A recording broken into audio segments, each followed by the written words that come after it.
Això no es un picnic. Podría ser el título. A mí me encantan los picnics.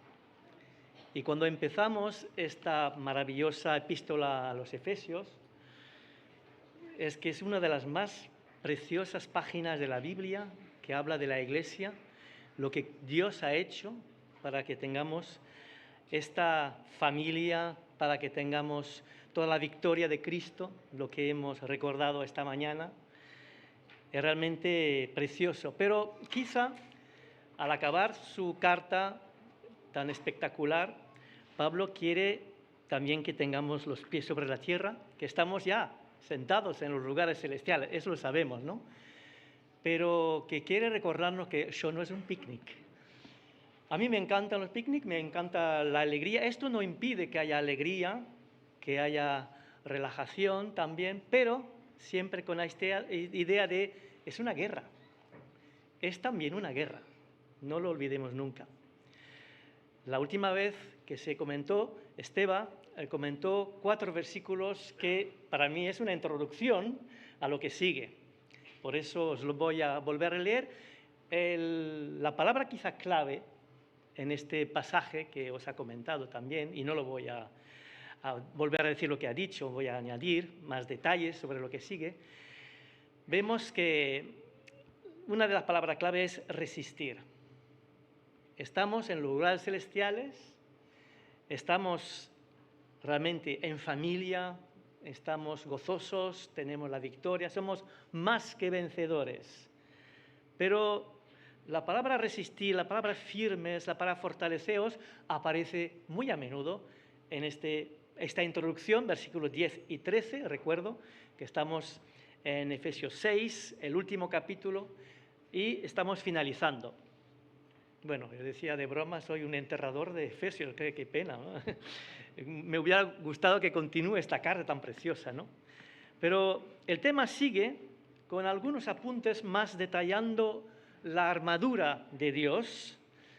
Dios es nuestro general victorioso y estamos detrás de Él. Así que no es un picnic, una guerra espiritual. Y vuelvo a leer estos versículos del 10 al 13 como introducción, ¿no? Decía, por lo demás, hermanos míos, fortaleceos en el Señor y en el poder de su fuerza. La fuerza viene de Él. Vestíos de toda la armadura de Dios para que podáis estar firmes contra las acechanzas, o se puede también traducir los métodos del diablo, las acechanzas del diablo. Porque no tenemos lucha contra sangre y carne, sino contra principados, contra potestades, contra los gobernadores de las tinieblas de este siglo, contra huestes espirituales de maldad en las regiones celestes. Entonces, esto quizá puede producir un poquito de miedo, ¿no? No hay que tener miedo, somos más que vencedores, pero hay que tenerlo todavía en mente. Dice, por tanto, tomad toda la armadura de Dios para que podáis resistir en el día malo y habiendo acabado todo, estar firmes. Me gustaría apuntar algo que quizá no se ha comentado mucho hasta ahora, pero que aquí parece bastante evidente, es el contexto regional. Éfeso no era cualquier ciudad y ahí podríamos llamarlo un encuentro de poderes. Hay un texto que justamente se sitúa en Éfeso, en Hechos, ya lo hemos comentado en su tiempo, en el capítulo 19, y os lo quiero recordar, los versículos 18 a 20.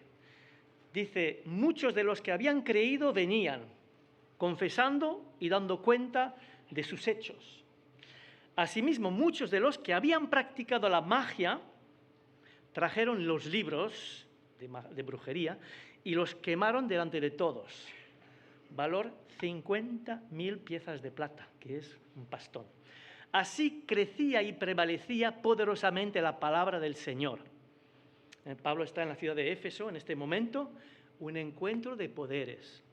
La carta que más habla de los poderes ocultos de maldad, en muchas expresiones. Y es un tema recurrente de gran trascendencia para mostrar este encuentro de poderes de Satanás y de Dios en Cristo, ¿no?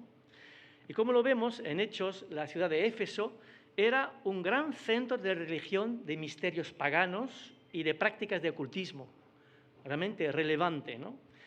Muchos de los primeros creyentes de esta parte del imperio habían vivido en el temor de estas cosas. Hay que intentar mentalizarse, ¿no? Bajo una fuerte presión que dominaba toda la región antes de la venida del Evangelio y del poder supremo de Cristo que anuncia esta carta, ¿no? Así que en este contexto hablamos de una gran liberación. Un poquito antes, y esto no era realmente Éfeso, pero bueno, es el ambiente también de la época, era Samaria, en Hechos 8. Se nos habla de un tal Simón, ¿os acordáis? Cuando es un pequeño repaso de Hechos, ¿no? Simón antes ejercía la magia y había engañado a la gente de Samaria, haciéndose pasar por alguien grande. Este es el gran poder de Dios. Y le estaban atentos, porque con sus artes mágicas les había engañado mucho tiempo. Y podríamos resumir que durante mucho tiempo, muchos siglos, Satanás había engañado a la gente con la magia, estos poderes mágicos supuestos. Y es cierto que hay cierto poder en estas artes de idolatría, de magia. Podéis imaginar, ¿no? Durante tantas horas, grande es la Diana o la Artemis de los Efesios. Podéis imaginar un poco este contexto, ¿no? Ahora, un gran cambio, un encuentro de poderes. Cualquier que tiene fe en Cristo puede ser liberado totalmente de estas prácticas de idolatría, de magia, y puede realmente tener otro estilo de poder, un poder para el bien, y una paz y una liberación, un gozo también, ¿no? Ahora todo creyente en Cristo tiene acceso por la fe a todo el poder de Cristo que se ha mencionado, que es enorme, ¿no? Las menciones, que es sobre todo, ¿os acordáis lo que hemos visto a lo largo de esta carta, ¿no? Por la fe, todo el poder de Cristo, por el Espíritu Santo, no solo para estar protegido, que también, lo vamos a ver, o para otra palabra un poco más moderna, blindados, estamos blindados, sino además, no solo defensivos, sino para imprimir el amor de Dios al mundo con el mensaje perdonador del Evangelio de la paz. Así que empieza así nuestros versículos, que hasta el final del libro. Estad pues firmes. No es un picnic, es una guerra espiritual. Cuidado con el tipo de guerra también. No se trata de expulsar demonios a mansalva. Sé que algunos evangélicos echan demonios a tutiplén, ¿no? Pensando que, bueno, mezclando el pecado con los demonios, pero no es esto, no se trata de esto. Nunca en estas cartas de Pablo se nos habla de hacer la guerra así, sino de mantenerse preparado. Porque Dios nos equipa plenamente, nuestro gran general nos equipa plenamente, y esa es la idea, de resistir y de recordar la protección con la que nos protege y defiende Dios. Es sencillamente esto. Así que la palabra clave es resistir. No hay que temer. No hay que temer. Tenemos todo el poder de Cristo, sino debemos confiar en el poder muy superior de Cristo. Así que tenemos como una repetición de un tema importante de la carta a los Efesios, que podríamos resumir en esta expresión: ¿qué poder el de Jesús? ¿Qué poder es el de Jesucristo, ¿no? Todo su poder en nuestro favor. Y habla de las mismas fuerzas del mal que Cristo ha derrotado con su poder en el capítulo anteriores. Por ejemplo, cuando dice cuál la supereminente grandeza de su poder para con nosotros, los que creemos, según la operación del poder de su fuerza. Y en el capítulo 8 de Romanos, Pablo decía también, somos más que vencedores. En el capítulo 1, el versículo 21 de esta carta, habíamos visto que Cristo está sobre todo principado y autoridad y poder y señorío, y sobre todo nombre que se nombre, de la forma más general posible. Es el mayor en poder. y las que serán testigos del triunfo de la sabiduría de Dios en la Iglesia. Cuando dice en el capítulo 3, versículo 10, para que la multiforme sabiduría de Dios sea ahora dada a conocer por medio de la Iglesia. ¿A quién? A los principados y potestades en los lugares celestiales. Entonces se repite este tema importante, ¿no? Estos poderes son dominados por el príncipe del aire, quien obra entre los desobedientes. Lo dice también en el capítulo 2. Conforme al príncipe de la potestad del aire, el espíritu que ahora opera en los hijos de desobediencia. Así que el diablo intenta usar nuestros pecados también, como creyente también, ¿no?, para destruir la obra de Dios y para dividir la Iglesia. Y es lo que hemos visto cuando en una expresión dice también, el tema es no gestionar bien el problema de la ira, ¿no? No deis lugar al diablo. Ojo, hay que resistir. Sois diferentes ahora. Así que se trata de resistir, ¿eh? Lo dice en el texto anterior, para que podáis resistir en el día malo. Y aquí tenemos este tema en otros pasajes, tanto de Pedro como de Santiago, y quizá otros también, versículos que reconocemos, que podemos clasificar en la misma lista del mismo tema. Sed sobrios y velad. Y aquí veremos también cosas similares también, ¿no? Otros traducen sed responsables y vigilantes. Eso es de lo que se trata en esta guerra. Sensatos y atentos, podemos también decir, ¿no? Traducir. Porque vuestro adversario, el diablo, como león rugiente, anda alrededor buscando a quien devorar. Un texto también a poner en paralelo, ¿no? O Santiago 4:7. Someteos pues a Dios, resistid al diablo y huirá de vosotros. Me encanta esto, ¿no? Es una promesa. Si resistimos, él no podrá seguir adelante. Hay que seguir resistiendo, ¿no? No relajarse. La idea no es un picnic, la idea sería, no hay que relajarse, ¿eh? Estamos en medio de una guerra espiritual. Acercaos a Dios, y aquí el tema final será mucho sobre la oración, acercarse a Dios en oración, podemos decirlo también, y Él se acercará a vosotros. Y si Dios está conmigo, justo a mi lado, ¿qué puedo temer?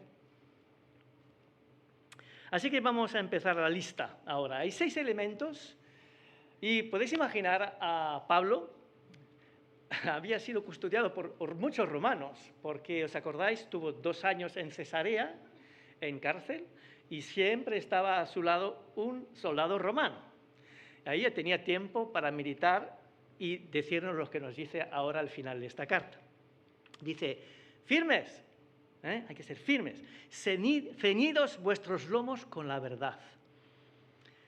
Así que es interesante esto de estar ceñidos, ¿no? Este tipo de correa que permitía que todo esté bien en su sitio, la espada, luego todo lo demás de la armadura, estaba hecho en un cuero sólido y flexible a la vez, que permitía realmente, era esencial para ajustar la túnica y sostener la espada. Así que vemos que proviene de la palabra y va unido al amor. Excluye impedimento en la marcha. Permite estar bien a mí me hace pensar a la faja. Eso es muy catalán, ¿no? La faja, ¿no? La faja, estás bien, te sientes en confianza, ¿no? Da un sentido de fuerza y de confianza, ¿no? Y te excluye impedimento en la marcha. Tú puedes caminar bien, ¿no? Y sobre todo la idea es prepararse para la acción. Aquí quizá es lo que tiene en mente Pablo. Estáis preparados para la acción. No se dice ajustarse el cinturón. Es un poco esta misma idea, ¿no? Ajustarse el cinturón, estar listo. Y no es cualquier cinturón, es el cinturón de la verdad. La verdad de Cristo, la verdad de la palabra de Dios. La verdad que ha desarrollado a lo largo de toda esta carta, estas grandes promesas, verdades de lo que Cristo ha cumplido por nosotros. La palabra de Dios que tenemos que memorizar también. Porque en el día malo, muchas veces, si tienes versículos memorizados, apropiados a la situación, ¡pum!, ya sacas la espada, que veremos que es la única arma ofensiva. También podemos pensar en la verdad de la sinceridad, la integridad. Dios, como dice también en un salmo, requiere verdad en lo interior. Quiere que seamos personas honestas, verdaderas, ¿no? El creyente debe ser honesto y verdadero a cualquier precio. Y es una guerra de mentiras. Se habla mucho de lo que es fake, ¿no es así? O también se habla también en una expresión un poco así, bueno, es la que es, el mundanal ruido, ¿no? Necesitamos una higiene mental, firmes en la verdad que nos libera. ¿Por qué? Y aquí nos vienen también otros pensamientos de versículos del último libro de la Biblia. Dice, el gran dragón, la serpiente antigua que se llama Diablo y Satanás, el cual engaña al mundo entero. Esto, engañando con todo lo que es falso o media verdad. Fuera los ruidos del mundo hostil a Dios. Las filosofías detrás de las ideologías, la religiosa que usan los demonios. Los demonios, pues, están detrás de estas cosas. Todo este mundo de maldad está detrás de estas cosas. Especialmente los que se oponen a las verdades bíblicas. Hay que estar atento a este mundanal ruido y a estas mentiras, a toda la mentira, lo que no es la verdad. Como había dicho en el capítulo que me tocó, me parece, sí, por estratagemas, ya lo he dicho, de hombres, fíjate, aquí no son demonios, son hombres, pero detrás hay demonios. Estratagemas de hombres que para engañar, otra vez se emplea esta palabra, engañar, emplean con astucias las artimañas del error, lo que no es verdad. Nadie os engañe con palabras vanas, también dijo en el capítulo 5, versículo 6. Así que para hacer esto hay que empeñarse a realmente leer sistemáticamente la Biblia. Una meditación tranquila cada día. Tomar un tiempo para aplicar y orar, aplicar a nuestra vida esta palabra, para afianzarse más y más en la verdad de Dios. Fuera todo lo fake, todo lo que podemos escuchar por la tele, la radio, etcétera, etcétera, o leer, todo esto fuera. Luego dice, vestidos con la coraza de justicia. La coraza de justicia. La coraza es muy importante. Protege las partes vitales. El corazón es una coraza. Cubre también parte de la espalda. Había dicho también en otra carta, en Tesalonicenses, vestíos con la coraza de fe y de amor. También otra manera de decir lo mismo.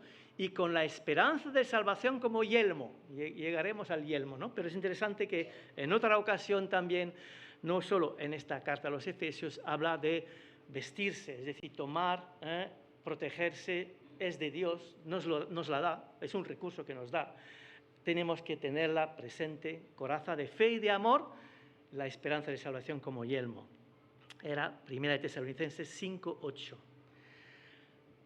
Todos estos textos, no olvidemos que Pablo era un gran conocedor de toda la Biblia, del Antiguo Testamento. Lo había encontrado también en Isaías. Muchas de estas cosas que nos dice provienen también de Isaías. Por ejemplo, capítulo 59, sobre el final, versículo 17, leemos lo que Isaías dice de Dios. De justicia se vistió, hablando de Dios, de justicia se vistió Dios, como de una coraza, con yelmo de salvación en su cabeza. Entonces, estas dos cosas unidas la tenía muy clara Pablo y lo tenía memorizado. Por eso, porque estando preso no era tan fácil acceder a los libros del Antiguo Testamento. Pero, ¿veis el ejemplo de Pablo? Esta coraza de justicia nos proviene de la obra de Cristo. Es Cristo que nos permite tener la justicia de Cristo, ser justificado, la justificación. Es la iniciativa de gracia de Dios que nos aplica todo lo que Cristo ha hecho para nosotros. Y delante de esto hay la gran pregunta que hace, retórica, de Pablo en Romanos 8:33. ¿Quién acusará a los escogidos de Dios? Dios es el que justifica, te pone la justicia de Cristo. Estás cubierto, revestido de la justicia de Cristo, nada menos, ¿no? También nos hace pensar, posiblemente, a mí me ha hecho pensar en Gálatas 3, cuando dice, pues todos sois hijos de Dios por la fe en Cristo Jesús, porque todos los que habéis sido bautizados en Cristo, los que os habéis convertido, todos de Cristo estáis revestidos. Todos sois uno en Cristo Jesús, revestido de Cristo y de su justicia también, claro, cómo no. Así que es un tipo de guerra a abordar con un carácter y una conducta transformados, porque cuando habla de justicia nos quiere también llevar a otro terreno, Pablo, aquí. Lo que vimos en el capítulo 4 de esta carta, me tocó en parte, ¿no? En particular. Necesitamos que Dios transforme nuestro carácter y nuestra conducta asemejándoles al de su Hijo, para que podamos reaccionar bien ante los ataques del diablo. Y el diablo no se presentará con sus pequeños cuernos, sus diablecillos o sus demonitos, no, usará personas, y personas de carne y hueso. Es verdad que la guerra que tenemos no es contra carne y hueso, pero usará el enemigo personas para pincharnos, para chinchar, que usará personas de carne y sangre para intentar hacernos caer. Y si recordamos toda la lista de los frutos del Espíritu Santo, en particular, había bastante en este capítulo 4 de Efesios, la paciencia, el amor, todo eso es tan importante, ¿no? Entonces, este tipo de guerra hay que abordarla con un carácter y una conducta transformado. Esto se da por sentado. Integridad de carácter, gracias al fruto del Espíritu Santo, y pensamos especialmente en la mansedumbre, el amor, la paciencia, la bondad, pero podríamos alargar, hay muchos frutos del Espíritu Santo, ¿no? ¿Qué significa entonces esta coraza de justicia? Para resumirlo, ¿no? Pues que hemos sido aceptados y no condenados. Así empieza y acaba el capítulo 8 de Romanos, ¿eh? No hay ninguna condenación, ¿eh? Puedes estar seguro, puedes sentirte seguro. Te ha aceptado, estamos aceptados en el amado, había dicho en el principio. Qué bonito esta expresión, aceptado en el amado, totalmente. Esto evita una conciencia acusadora también. Tenemos esta seguridad cristiana que blinda el capítulo 8 de Romanos, ¿no? Dice, en principio, lo he recordado, ¿no? No hay ninguna condenación para los que están en Cristo Jesús, en Cristo, recordamos la expresión típica de la carta también. Y finaliza el capítulo 8 que no hay ninguna condenación y no hay ninguna separación imposible. Estamos unidos a Cristo. No hay ninguna separación posible. Cultivar la verdad y la justicia, cultivar este carácter, esta conducta, ¿no? Pedro lo decía de una forma un poco diferente, pero es lo mismo, para que nosotros, estando muertos a los pecados, vivamos a la justicia ahora. O Pablo también, en el capítulo 6 de Romanos, presentaos vosotros mismos a Dios como vivos de entre los muertos y vuestros miembros a Dios como instrumento de justicia. O en el capítulo 8, si Cristo está en vosotros, el cuerpo en verdad está muerto a causa del pecado, mas el espíritu vive a causa de la justicia. Y ahora podemos desplegar esta justicia de Cristo, ¿no? Ha dicho un tal Findlay, una cita que os propongo: la plenitud del perdón por las ofensas pasadas y la integridad de carácter que pertenecen a la vida justificada están entretejidas en una malla impenetrable. La plenitud del perdón y la integridad de carácter, todo va junto, no se puede separar. Yo sé que muchos de vosotros, como es mi caso, cuando viene el buen tiempo, digo, qué bien, fuera los calcetines, sandalias, por favor, sandalias. Sé que muchos de vosotros las tenéis, qué bien, ¿no? El aire, ¿no? El aire puede entrar, ¿no? Y cada vez que te pones las sandalias, si es tu caso, ¿no? Puedes recordar también quizá algo de este versículo. ¿En qué ocasión tendré hoy para anunciar las buenas nuevas? ¿Qué tendré hoy como ocasión al calzarme los pies? Como dice el texto, calzado los pies con el apresto del Evangelio de la paz, las sandalias del Evangelio. Se llamaba caliga, estaba de cuero, también otra vez el cuero es noble y es tiene virtudes el cuero, ¿no? Es fuerte, es sólido, es flexible a la vez. Y era el zapato, el calzado, la sandalia de los legionarios romanos, los soldados romanos. Permite tener los dedos al aire. Qué bien, los dedos al aire en verano, ¿verdad? Las suelas están fuertemente claveteadas, entonces está muy bien todo el zapato este, ¿no? Se ha podido analizar, porque la arqueología los permite analizarlo, ¿no? Atada a los tobillos, a las piernas con tiras también, estaban con tiras, me hace pensar las alpargatas, ¿no? También un poco, estaban muy bien fijadas a los tobillos, ¿no? Y equipaban para largas marchas.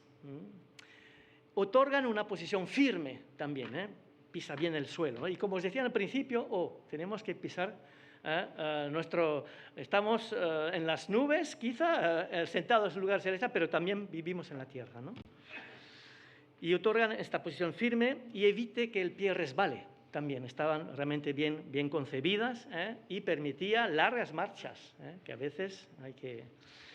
Y me gusta esta expresión, el apresto del Evangelio de la paz, ¿no? Esta presteza, esta preparación, esta firmeza de convicción, que es lo importante, que nuestro mundo pueda conocer la victoria que tenemos en Cristo, que tan bonita, de forma bonita nos presenta Pablo en esta carta a los Efesios, ¿no?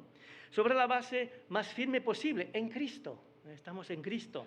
Esta prontitud para anunciar el Evangelio de la paz. Y en cualquier ocasión, tener ocasión de dar testimonio.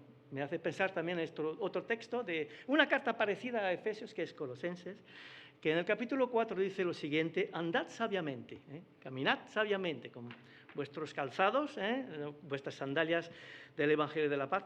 Andad sabiamente para con los de afuera, redimiendo el tiempo. Sea vuestra palabra siempre con gracia, sazonada con sal, para que sepáis cómo debéis responder a cada uno. No es fácil, a veces te chinchan, ¿no? Y justamente aquí nos debe de dar el Señor estas palabras de edificación, estas palabras también de sabiduría sobre qué decir, cómo responder a cada uno, ¿no? Esta expresión también ha sido inspirado también Pablo, otra vez, como os decía, en Isaías 52:7, cuando dice la frase: cuán hermosos son los pies del que trae alegres nuevas. Y es verdad, es una bendición. No sé si recuerdas la persona que por primera vez te hablaron del Evangelio, pero te conservas estas personas muy caras en tu corazón, porque te han aportado algo que te era esencial, ¿no? Escuchar, ¿no? Luego habla del escudo de la fe. La expresión es sobre todo, o podemos decir también además de esto, tomad el escudo de la fe con que podáis apagar todos los dardos de fuego del maligno. ¿Qué era este escudo? No el pequeño escudo redondo, ¿no? Era un gran escudo, del que habla aquí Pablo, que cubre toda la persona. Se tomaba con la mano, el brazo izquierdo, para protegerse. Medía sobre 1,20 m sobre 75 centímetros. Se llamaba el scutum. Estaba diseñado para repeler las flechas hundidas en brea, encendidas y disparadas por los enemigos, ¿no? ¿Qué representan? Pues es bastante evidente. Las acusaciones maliciosas que pueden inflamar nuestra conciencia. Pensamos al acusador de nuestros hermanos, como dice Juan en Apocalipsis 12, el que los acusaba delante de nuestro Dios día y noche. Que a veces tú, cuando piensas, notas que hay algunas cosas que te quieren desanimar, que te quieren realmente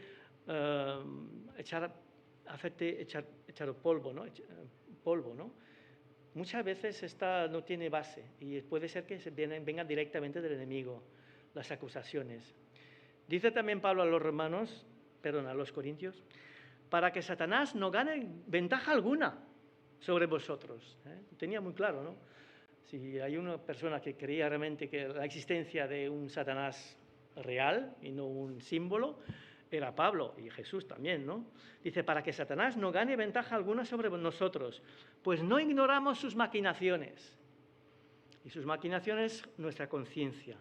Así que si tenemos el escudo, podremos más fácilmente repeler todas estas acusaciones, estos dardos. ¿Qué eran estos dardos? Pensamientos. Pensamientos no buscados, que te vienen ahí de duda, de desobediencia, puede ser, tentaciones, rebelión, lujuria, malicia, miedo, muchas cosas pueden venir a nuestra mente, ¿no? Qué bueno, el Antiguo Testamento también lo mencionaba, Dios mismo es escudo a los que en Él esperan. Él mismo es escudo, pero nos da también el escudo de la fe. Usamos el escudo de la fe cuando oramos a Dios con confianza también. Va unido a la oración, que terminará el texto, ¿no? Porque es el escudo de la fe.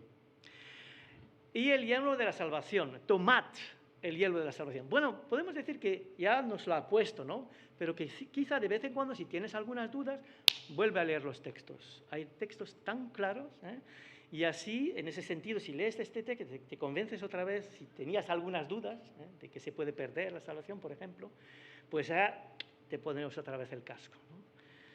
Este casco estaba hecho de metal duro, bronce o hierro, ¿no? Era muy firme, ¿no?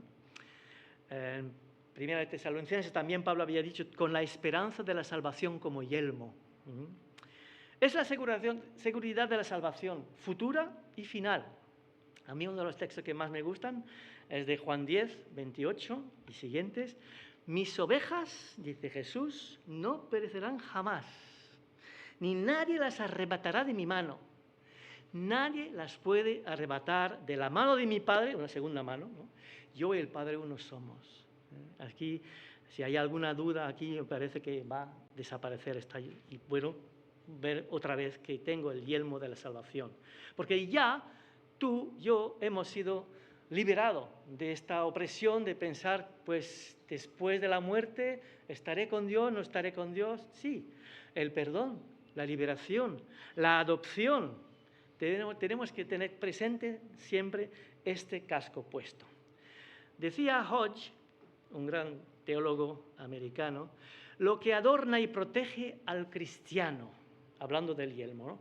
Lo que lo capacita a mantener su cabeza en alto, con confianza y gozo, es el hecho de que es salvo.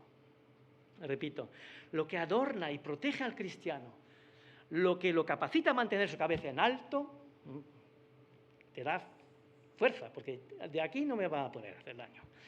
Con confianza y gozo es el hecho de que es salvo. Y esta expresión de Romanos 8:36, que ya mencioné varias veces, pero que vale la pena volver a decir, somos más que vencedores por medio de aquel que nos amó. Y luego viene el elemento un poquito diferente, dice la espada del Espíritu. Y la espada del Espíritu, que es la palabra de Dios, lo dice muy claramente, aquí no hay ninguna duda, se trata de la palabra de Dios. Y es la única que también es para el ataque. Lo que hemos visto era más bien para defensa o para seguridad también. Aquí vemos para el ataque. Se llamaba Macaira, era una espada corta, que nos habla de un encuentro personal muy cercano contra todos estos ataques. Nos hace pensar también a lo que Jesús vivió en el desierto cuando le atacó el diablo y cómo en 3 ocasiones utilizó en especial el libro de Deuteronomio, la palabra de Dios, para repeler a estos ataques del enemigo, ¿no? Es el ejemplo supremo que tenemos que seguir, ¿no? En el Apocalipsis también, al principio, esta espada sale de la boca de Cristo, es la palabra de Cristo también, de todas las promesas de Cristo. Dice el texto, de su boca salía una espada aguda de 2 filos. Todas estas promesas, estas palabras de Jesucristo que puedes subrayar en tu Biblia, ¿no? Que te puedes tomar para ti. Es la espada del Espíritu también, ¿no? Que es más cortante que toda espada de 2 filos, dice en otro texto, ¿no? Un tal Simpson dijo una cosa interesante. Vigoroso poder de la Escritura, hay que saber usar del vigoroso poder de la Escritura, pero una Biblia mutilada o en parcial es lo que Moody, el famoso Moody, llamó una espada rota. No, tú tienes que estudiar toda la Biblia, Antiguo, Nuevo Testamento, memorizarla, conocerla, estudiarla y utilizarla. Y utilizarla contra las mentiras, lo que hemos visto en la idea de que hay mucho fake en este mundo y necesitamos tener esta palabra cerca de nuestra mente. Así que, resumiendo, la armadura del creyente es un regalo de Dios y es nuestra responsabilidad usarla, ser consciente que la tenemos, o colocar, ¿no?, otra vez si queréis, o cada vez que ponemos las sandalias, pensar en lo que dice, ¿no? Tomarla, ponérnosla, usarla confiadamente. Lo dice en el texto introductorio: tomad toda la armadura de Dios, tomad toda la armadura de Dios para que podáis resistir en el día malo, ¿no? Asegurarnos de tener todas las 6 piezas sin omitir ninguna, porque, como decía un tal Gurnall, nuestros enemigos están en todos lados. Y así debe estar nuestra armadura, en todos lados, a la derecha y a la izquierda. Y termina, bueno, podemos decir que la armadura ya ha terminado, pero hay un elemento muy importante que tiene que ir unida a toda esta armadura, que yo he resumido en todo en oración.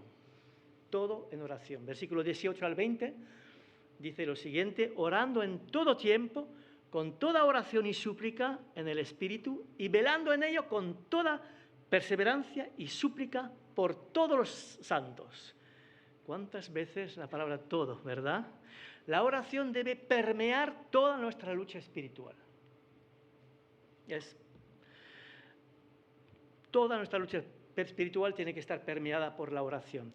Y es una expresión de nuestra dependencia de Dios. En Él nos apoyamos, no en nuestras fuerzas. Sabemos lo limitado que son nuestras fuerzas. Nos apoyamos en el Señor. Oración en el Espíritu, o promovida por el Espíritu, o guiada por el Espíritu, por Él. Como dice también el texto, que el Espíritu mismo intercede por nosotros con gemidos indecibles, porque muchas veces no sabemos exactamente, pero el Espíritu mismo, el Espíritu de Dios, intercede por nosotros con gemidos indecibles. Todo en oración. La Escritura y la oración van juntas. Las 2 armas principales que el Espíritu pone en nuestras manos. Porque también podemos concebir que la oración, en un cierto sentido, puede ser, por lo menos, es también un arma. 4 veces todo, en todo tiempo. Tiene que ser regular, constantemente, no una vez al día, ¿no? Tiene que ser más que esto, ¿no? Con toda oración y súplica, porque hay formas variadas de orar. Lo hemos hecho en esta mañana: hay acción de gracias, hay petición, hay intercesión, etcétera, etcétera, ¿no? Todo debe ser en oración. Con toda perseverancia, hay que estar alerta, no abandonar el puesto. Si eres un soldado y abandonas tu puesto, ay de ti, ¿no? No quedarnos dormidos, hay que estar velando, dice. Y no solo lo dice aquí, pero lo dice en el Nuevo Testamento y en el Antiguo muy a menudo. Y luego dice, por todos los santos. Vemos una unidad que se refleja aquí. Todos somos importantes en el plan de Dios. Tenemos que orar los unos por los otros, por todos los santos, ¿no? La oración tiene, decía, que permear toda nuestra lucha espiritual por todos nuestros hermanos, ¿no? Y es un gran reto personal y eclesial, comunitario también. Aquí veo mi propio fracaso, y supongo que muchos os significáis conmigo, ¿no?, en esta triste constatación del famoso Stott, John Stott. Una cosa un poco triste, pero es una realidad. Después de lo que hemos oído de parte de Pablo, que es el ideal, dice, la mayoría de los cristianos ora algunas veces, con algunas oraciones y algún grado de perseverancia, solo por algunos en el pueblo de Dios. Parece un poco triste esto, porque él, lo que pide Pablo es mucho más, mucho más. Repito la cita de John Stott. La mayoría de los cristianos ora algunas veces, con algunas oraciones y algún grado de perseverancia, solo por algunos en el pueblo de Dios. Es un poco patético, ¿no?, la situación actual. Es un reto para nuestra Iglesia y tenemos que seguir todo en oración, porque lo más importante justamente no es un picnic, lo más importante es estar alerta, permanecer despierto, en lo que enseñó una y otra vez Jesús a sus discípulos. Hay muchos pasajes, no los puedo leer, solo pienso en algunos especialmente importantes. Cuando estaba en Getsemaní, decía, velad y orad. Y era a las 11 de la noche aproximadamente en este huerto y estaban cansados, porque realmente es la hora cuando vas a la cama, ¿no? Y el trío de los tres que había llevado consigo se durmieron, ¿no? No. Sin la oración somos demasiado débiles y blandos para enfrentar el poder de las fuerzas del mal. Por eso, eso no es un picnic. Tenemos que ser atentos a estas advertencias de Jesús, de Pablo. Y interesante cuán era comprometido para la evangelización Pablo, porque dice, oren también por mí. Hay oren por todos, pero oren también por mí. Dice el texto que sigue, por mí, a fin de que al abrir mi boca me sea dado palabra para dar a conocer con denuedo el Evangelio, por el cual soy embajador en cadenas. Que con denuedo, segunda vez, hable de él. ¿Cómo debo hablar? Era humilde, Pablo, porque era un hombre muy versado en las Escrituras, tenía costumbre de evangelizar, lo hacía, pero sabía que necesitaba de las oraciones de sus hermanos. El gran Pablo demuestra aquí humildad, dependencia de otros también, como Jesús también había pedido a 3 de sus más allegados de orar por él. Fijaos, si el mismo Señor pide en Getsemaní que necesitaba oraciones, cuánto más nosotros. Y me ha hecho pensar que también una de las primeras oraciones del pueblo de Dios después de Pentecostés era clavada. Habían sido arrestados, les habían dado de alguna amenaza. Dice, ahora, Señor, mira sus amenazas y concede a tus siervos que con todo denuedo hablen tu palabra. La misma expresión, con todo denuedo. Pablo no piensa en su confort. Él estaba bastante mal, o en cárceles o en arresto domiciliario, que no tenía que ser fácil, porque siempre había un romano a su lado, ya sabía perfectamente cómo iba vestido. No piensa salir de la cárcel. Podía decir, ay, orad para que Dios me saque de la cárcel. No, porque su propósito era predicar a los pequeños y a los grandes, porque sabía que iba a comparecer delante del César. Libertad para predicar el Evangelio con denuedo. Esto es lo que pedía. Qué ejemplo, ¿no? 2 veces con denuedo. Fluidez. No libertad física para él, sino libertad para que pueda hablar como debe hablar. Es la enseñanza de Jesús. El capítulo 18 de Lucas empieza con una frase interesante. Una parábola sobre la necesidad de orar siempre y no desmayar. O sin desanimarse, se traduce por nunca darse por vencidos, sin relajarse. Esas son otras posibles traducciones. La necesidad de orar siempre y no desmayar. La oración debe permear toda nuestra lucha espiritual. Lo ha dicho también en otras cartas, claro, era una cosa tan importante. En Colosenses 4:2 dice más o menos lo mismo. Perseverad en la oración, velando en ella, con acción de gracias. Que sea traducido por Dios habla hoy.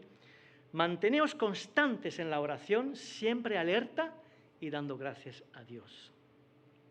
Luego vienen las salutaciones finales, lo que acaba el texto mismo de Efesios, os lo leo, para que también vosotros sepáis mis asuntos.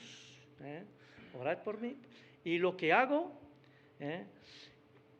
todo os lo hará saber Tíquico. Tíquico era un discípulo muy apreciado por Pablo, que estaba con él en su arresto domiciliario, porque cuando escribió esto era probablemente en su arresto domiciliario en Roma.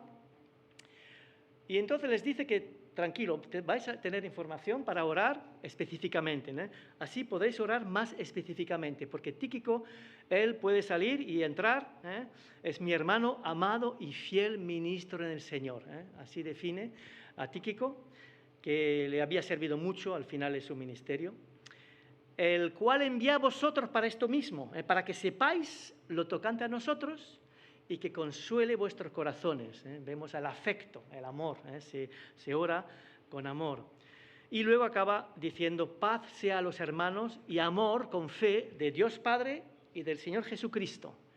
La gracia sea con todos los que aman a nuestro Señor Jesucristo con amor inalterable. Amén. No voy a alargar mucho más. Tenemos aquí el condensado de toda esta toma de conciencia de que si bien estamos realmente vencedores, más que vencedores, hay que tener los pies en el suelo y estar dispuesto a vivir una vida de oración, a recordar toda la armadura que tenemos, tomarla. Y como resumen o conclusión de esta carta, solo algunas palabras, que es una carta que nos habla del gran triunfo de Dios en Jesucristo en nuestro favor y del nacimiento de la Iglesia gracias a esto, ¿no? Jesucristo es todopoderoso y eso realmente hay que subrayarlo, todopoderoso. Nos ama de un amor increíble, ha hecho todo, no podía hacer más, dio su sangre. Sí, otra verdad, tenemos un adversario invisible. Pero no debemos temer estas fuerzas del mal que han sido derrotadas. Lo dice también en Colosenses de una forma muy bonita. Somos más que vencedores. Dios nos ha equipado para luchar y vencer. Debemos ser responsables. Quizás es una palabra clave de todo lo que se deduce, ¿no?, de este final de carta. Estar alerta, no descuidarnos. En ese sentido, digo, no es un picnic, porque hay gozo, alegría, hay fiesta, pero no es un picnic, no hay que descuidarse, ¿no? Podremos resistir firmes y cumplir nuestra vocación a su gloria. Es posible resistir, nos lo dice y nos lo explica, pero que hay que estar dispuesto a tomar esta responsabilidad. Es posible, podremos resistir firmes y cumplir nuestra vocación a su gloria, siempre sí, apegados a Él en oración, seguimos su palabra y confiamos en su poder. Amén.